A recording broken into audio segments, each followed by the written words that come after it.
بسم اللہ الرحمن الرحیم۔ السلام علیکم۔ روایت ہے کہ جب مصر فتح ہوا تو مصر والے حضرت عمر بن العاص رضی اللہ تعالیٰ عنہ کے پاس آئے اور کہنے لگے کہ ہماری قدیم عادت ہے کہ اس مہینے میں دریائے نیل کی بھیٹ چڑھاتے ہیں، اور اگر نہ چڑھائیں تو دریا میں پانی نہیں آتا۔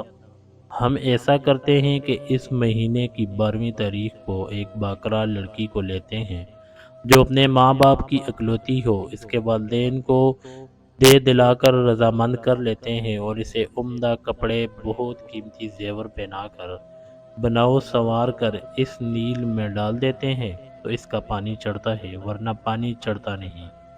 سپاہ سالار اسلام حضرت عمر بن العاص رضی اللہ تعالی عنہ فاتح مصر نے جواب دیا کہ یہ ایک جاہلانہ اور احمقانہ رسم ہے، اسلام اس کی اجازت نہیں دیتا۔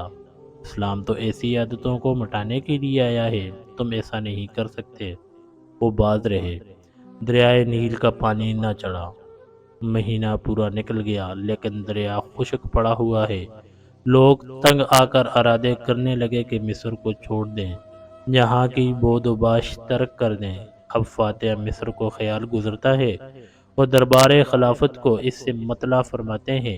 اسی وقت خلیفۃ المسلمین امیر المؤمنین حضرت عمر بن خطاب رضی اللہ تعالی عنہ کی طرف سے جواب ملتا ہے کہ آپ نے جو کیا اچھا کیا۔ اب میں اپنے اس خط میں ایک پرچہ دریائے نیل کے نام بھیج رہا ہوں، تم اسے لے کر دریائے نیل میں ڈال دو۔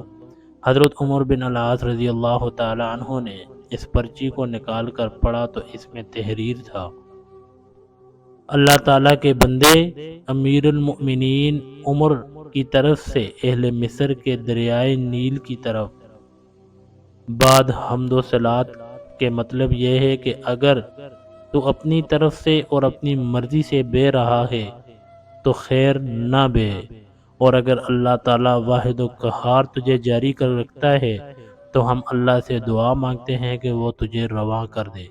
یہ پرچہ لے کر حضرت امیر عسکر رضی اللہ تعالی عنہ نے دریائے نیل میں ڈال دیا۔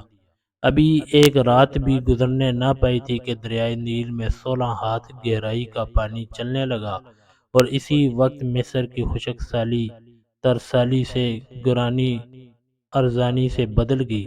خط کے ساتھ ہی خطہ کا خطہ سرسبز ہو گیا اور دریا پوری روانی سے بہتا رہا۔ اس کے بعد سے ہر سال جو جان چڑھائی جاتی تھی وہ بچ گئی، اور مصر سے اس ناپاک رسم کا ہمیشہ کے لیے خاتمہ ہو گیا۔